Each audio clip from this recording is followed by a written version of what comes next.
அப்ப நமக்கு ஹதீஸ்ல வரக்கூடிய குர்ஆன்ல வரக்கூடிய செய்திகள் எப்படி இருக்கும்? அல்லாஹ் 700 மடங்கு அந்த நன்மையை அதிகப்படுத்துவான். அல்லாஹ் யுதைஃபு லிமன் யஷா. அந்த இடத்துல என்ன அர்த்தம்? ஒரு மனிதனுக்கு அல்லாஹ் 700 மடங்கு மட்டும்தான் அல்லாஹ் கொடுப்பான நன்மை? அப்படி கிடையாது. யாருக்கு வேணாலும் கொடுக்கலாம், எவ்வளவு வேணாலும் கொடுக்கலாம். 700 என்று சொல்லக்கூடிய அந்த இடத்தில் அந்த எண்ணிக்கை அதிகப்படுத்துவதற்காக தான். இந்த மாதிரி பல ஹதீசுகளை நாம் பார்க்கும் பொழுது 7, 70, 700, 7000, 70000 இதெல்லாம் சொல்லும் பொழுது என்ன அர்த்தம்? அந்த எண்ணிக்கை தான் சொல்லக்கூடிய அந்த அர்த்தம். அப்ப அந்த இடத்தில் அல்லாஹ்வுடைய தூதர் ஸல்லல்லாஹு அலைஹி வஸல்லம் சொன்னதின் காரணம் அர்த்தமும் இதுதான். அல்லாஹ் சுப்ஹானஹு வ தஆலா பல கோடி எண்ணிக்கை இல்லாமல் சொல்லலாம் அத்துணை தாய்மார்களுடைய பாசத்தை அல்லாஹ் தன்னுடைய அடியார்கள் மீது வைத்திருக்கிறான். அதுதான் ஹதீஸினுடைய அர்த்தம். அப்ப அல்லாஹ்வுடைய ரஹ்மத் யார் மீது வரும்? அதை பார்க்கும் பொழுது அல்லாஹ் சுப்ஹானஹு வ தஆலா தன்னுடைய குர்ஆனில் சொல்லுகின்றான், இன்ன ரஹ்மதி இன்ன ரஹ்மத்தல்லாஹி, அல்லாஹ்வுடைய கருணை அல்லாஹ்வுடைய ரஹ்மத் யார் மீது இருக்கும்? கரீபும் மினல் முஹ்ஸினீன்.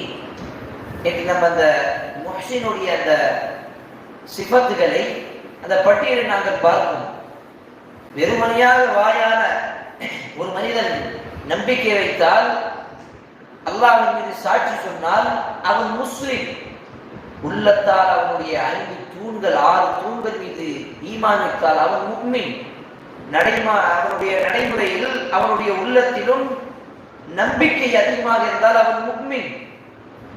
அதை விட தாண்டி ஒரு மனிதன் அல்லாஹ்வை நான் பார்த்து கொண்டிருக்கிறேன் அல்லது அல்லாஹ் என்னை பார்த்து கொண்டிருக்கிறான் அந்த நிலைமையில் இபாதத் செய்தால், அல்லது நன்மையில் அதிகமாக நன்மை செய்யக்கூடிய மனிதன், அவனுக்கு பெயர் தான் முஹ்ஸின் என்று அந்த வசனத்தை பார்த்தோம்.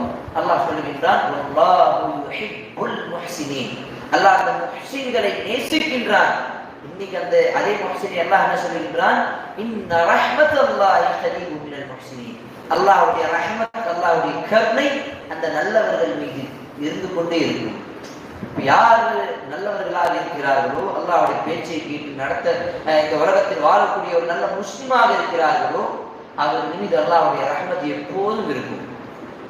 அது மட்டும் சொல்லாமல் அல்லாஹ் சுப்ஹானஹு வ தஆலா சொல்லுகின்றான், இன்னல்லதீன ஆமனு, எவர்கள் ஈமான் கொண்டு, வல்லதீன ஹாஜரு, ஹிஜ்ரத் செய்தார்களோ, வஜாஹது ஃபீ ஸபீலில்லாஹ், அல்லாஹ்வுடைய பாதையில் போர் புரிகின்றார்களோ, போர் செய்கிறார்களோ, உலாயிக யர்ஜூன ரஹ்மத்தல்லாஹ், இவர்கள் தான் அல்லாஹ்வுடைய ரஹ்மத்தை எதிர்பார்த்து கொண்டிருக்கக்கூடியவர்கள்.